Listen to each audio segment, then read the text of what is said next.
You are about to see content that will impact you. Become a member of the channel to have access to private content only for members. 31 fascinating facts about life during biblical times, the era of Jesus and the Iron Age. The Bible offers a glimpse into a diverse range of cultures and lifestyles spanning from the time of Abraham to the emergence of the early Christian church. During the Iron Age and the life of Jesus, the people of Israel engaged in many interesting customs, including their occupations, social hierarchies, and recreational activities. Today, we will delve into 31 intriguing facts about life during the biblical Iron Age and the years when Jesus lived. But before we dive in, don't forget to subscribe to our channel and turn on notifications to stay updated with our latest content. 1. Shepherding and agriculture were key occupations. During the Iron Age and the time of Jesus, most people made a living through shepherding and agriculture. Shepherds provided food, care, and protection for their flocks. This role became so significant that it was often used as a symbol of the care that God provides for humanity and the rest of creation, as seen in Psalm 23. For the Israelites, agriculture was one of the most crucial means of livelihood, especially after settling in Canaan following their exodus from Egypt.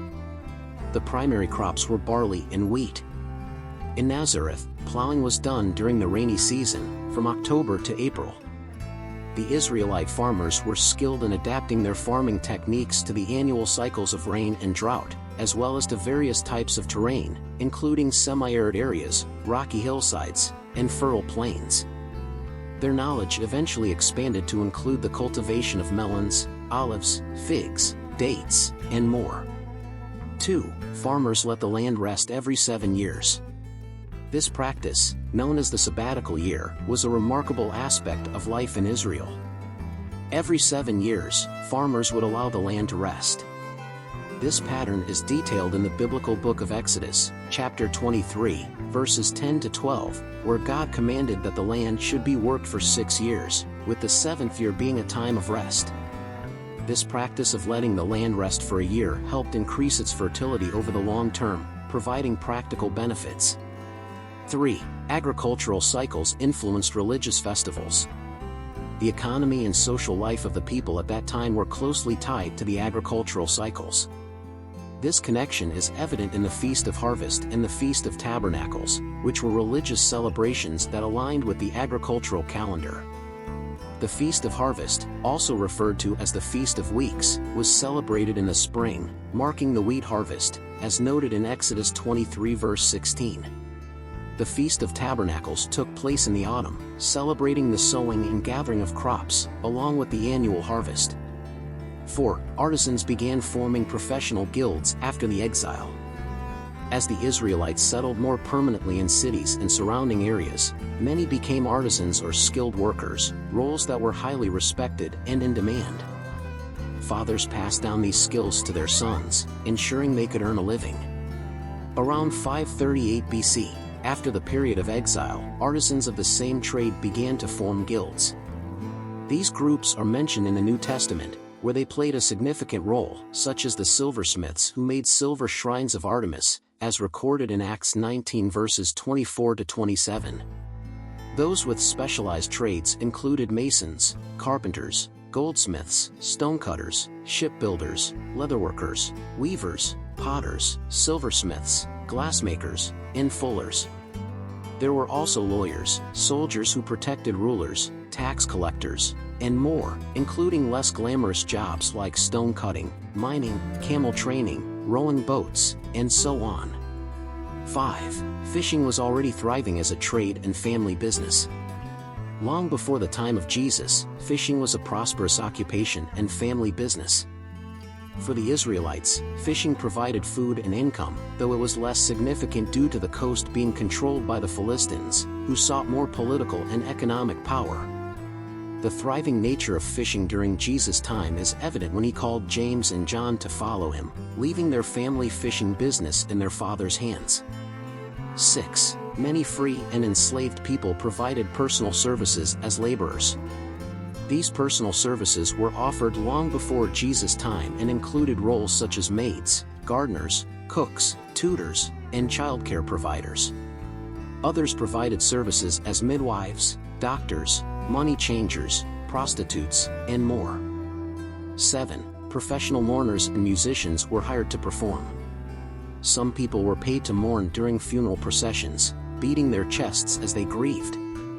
These professional mourners wore sackcloth, a coarse type of clothing, and musicians were also hired to play mournful tunes on flutes.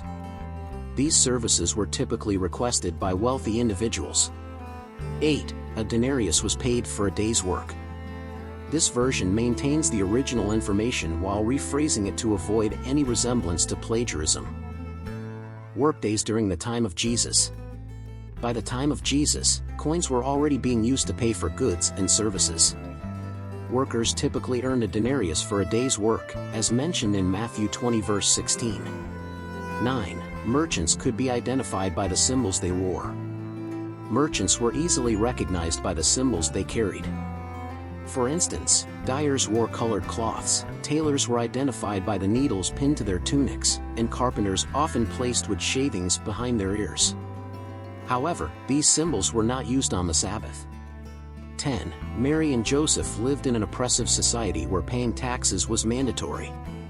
Mary and Joseph lived under an oppressive regime where paying taxes was obligatory.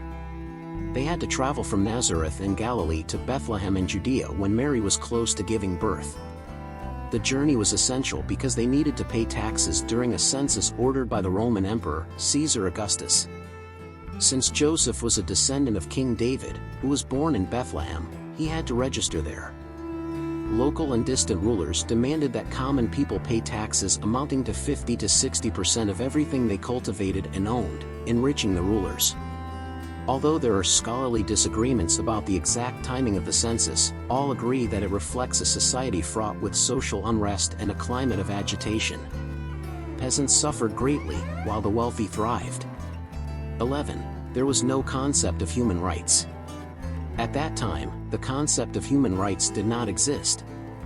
According to biblical scholar John B. Mayer, a professor of religion at the Catholic University of America, civil rights were non-existent.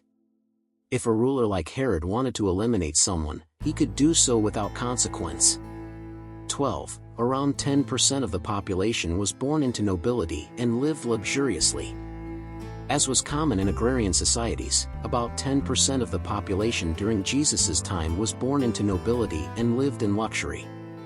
According to biblical scholar John Dominic in an interview with Christian Century magazine, this 10% at the top controlled nearly everything, while the remaining 90% were subsistence farmers who worked the fields around Nazareth, gathering food for themselves and a portion for Herod or Caesar. 13. Women's status varied across cultures during biblical times. The status of women varied across cultures during biblical times. Roman women during Jesus' time were more independent despite social limitations, such as not having the right to vote or hold public office. In contrast, Jewish society relegated women to domestic roles, with the husband practically owning his wife. In Palestine, even during Jesus' time, women were dependent on a male figure to avoid vulnerability in society. This is why Jesus entrusted John with the care of his mother Mary while on the cross. Women who engaged in prostitution were publicly scorned. 14. Some people sold themselves into slavery. In biblical times, many people sold themselves into slavery because they were extremely poor and desperately needed food and shelter. Others did so to pay off a debt. 15. Most Israelite houses were made of adobe bricks. During Jesus' time, the most modest homes were built with reed or adobe bricks, which were mixed with water, kneaded with feet, and then sun-dried. Many of these homes had exterior stairs leading to a flat roof or uncovered attic, where families would gather during hot weather and sometimes even sleep. The doors were made of wood, and there were few windows. Roofs were constructed by interweaving poles, covering them with dried palm leaves, and adding mud. People in small towns built their houses around a well or spring, close to a freshwater source. Sometimes, Israelites had small gardens at home to grow their own food. Given that the people of Nazareth were mainly engaged in agriculture, homes required space for livestock and enclosures. In some areas, the lower part of the house was used as a stable or workshop if the animals were in the field. 16. Nazareth inhabitants dug wells for storage and practical uses. According to excavations led by British-Israeli archaeologist Yardena Alexander in Nazareth and surrounding areas in 2009, the inhabitants of this city dug wells to use as storage spaces to hide goods and avoid paying taxes, or for wine production and oil pressing. These wells have been found not only in Nazareth but also in other parts of Lower Galilee, where they were used to store valuable possessions during times of imminent danger, such as the Great Revolt in 66 AD. 17. Only members of the tribe of Levi could be priests. Only those from the tribe of Levi could become priests in Judaism, provided they had no physical defects, which often included short stature. Some sources suggest that there were indeed deformed or dwarfed Levitical priests, but they were not permitted to offer sacrifices. They were only allowed to eat sacred food with other priests and Levites. 18. In Nazareth, speaking well was a valuable skill. Aramaic had a deep poetic tradition and was the language spoken at the time. This poetic tradition explains why Jesus and Jewish teachers used parables.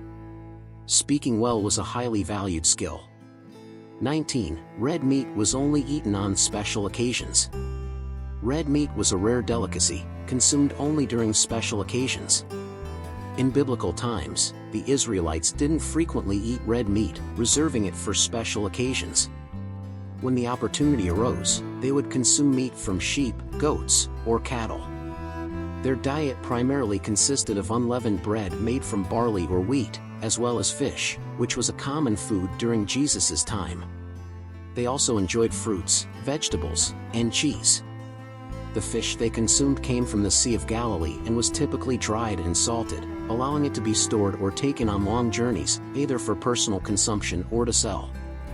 Among the fruits they ate were dates, pomegranates, and figs, and they would dry grapes to make raisins. Olive oil, which they produced themselves, was also a staple in their diet. For their daily meals, they primarily drank water, although they were skilled at making wine from their grapes, which was reserved for special occasions. Sometimes, they would mix the wine with water, as the ancient Greeks and Romans did. Another beverage they consumed was goat's milk, which they also used to make cheese. The Israelites of biblical times did not eat seafood. According to the dietary laws given by God in the Bible, they could only eat marine creatures that had both fins and scales, which excluded shrimp, lobster, and similar foods from their diet. They followed guidelines found in books like Leviticus 11 to determine which creatures were clean or unclean, with shrimp and other shellfish being categorized as impure. The clothing of the Israelites was made from wool or linen. Women in the family would weave the fabrics and create garments for men, women, and children, who all wore similar clothing.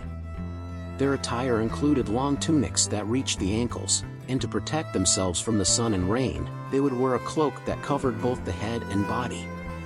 In summer, they wore leather sandals tied around the legs, while in winter, they used ankle-high leather boots. Sandals were more than just a fashion item, they symbolized their owners, especially in business transactions. A sale was confirmed when the seller removed their sandals and handed them to the buyer. Education was highly valued during the Iron Age and in the time of Jesus. Boys could start attending the synagogue at age 5 to be taught religious matters by a rabbi. Boys would continue this education until age 13, while girls stopped at age 10, after which they learned domestic skills at home, such as how to care for a household and family. Notably, women in rural communities often did not learn to read, as it was considered unnecessary.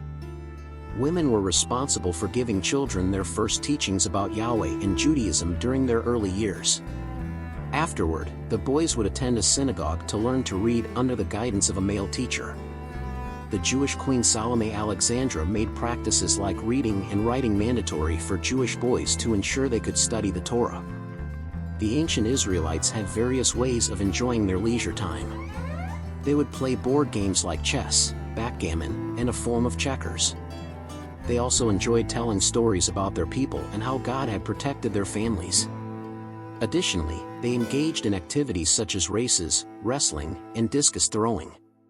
Bread was a staple in their diet, present at both breakfast and dinner. Breakfasts were light, often including flatbread, goat or sheep cheese, and olives, which could be eaten mid-morning and taken to work by the men. Dinner, a more substantial meal, also included bread. Barley bread was consumed by the poor, while the rich ate wheat bread. Dinner might also feature lentil stews, cheese, eggs, and fruit. Balsam, a type of resin extracted from the bark of a tree, was used in various ways by the people. It served as a perfume, and as mentioned in Jeremiah 51 verse 8, it was recommended as a remedy, though not in a literal sense, for Babylon's suffering. This indicates that medicinal substances in ancient times were largely plant-based, as recommended by tradition.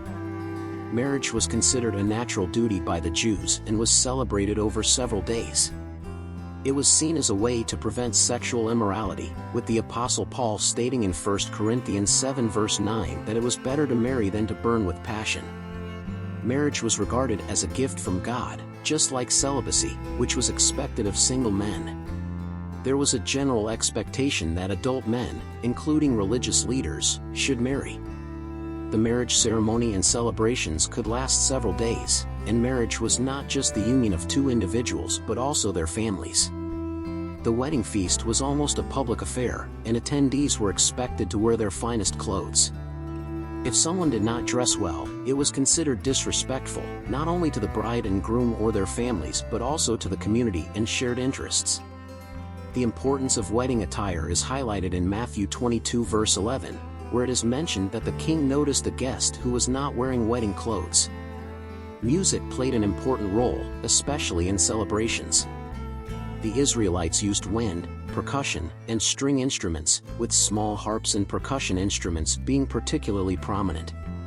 As seen in 1 Chronicles 13 verse 8, David and all Israel celebrated before God with all their might, singing and playing instruments like harps, lyres, tambourines, cymbals, and trumpets. People living in the time of Jesus were more scientifically knowledgeable than we might think. Archaeological studies suggest that they inherited the knowledge of ancient Greek and Middle Eastern physicians. By the 5th century BC, Greek and Middle Eastern doctors had written about procedures like puncturing and draining wounds and using herbs to treat diseases and prevent infections. Archaeologists have even found evidence of intricate surgical tools and early dental fillings, suggesting advanced dentistry. One such find is a skull from around 200 BC discovered in a mass grave in the Negev Desert, Israel, which had an early form of dental filling. This archaeological discovery is documented in the Biblical Archaeology Review. Life during biblical times remains full of mysteries, but these curiosities reveal just how fascinating it was, especially in the Iron Age and during the birth and life of Jesus. We hope you found this video helpful. If you have anything to add, please share it with us in the comments section. Like this video and share the link with your family and best friends so they too can learn more about these 31 curiosities of life during biblical times, especially in the time of Jesus and the Iron Age. If you're new to our channel, don't forget to subscribe and follow us on all our social media platforms.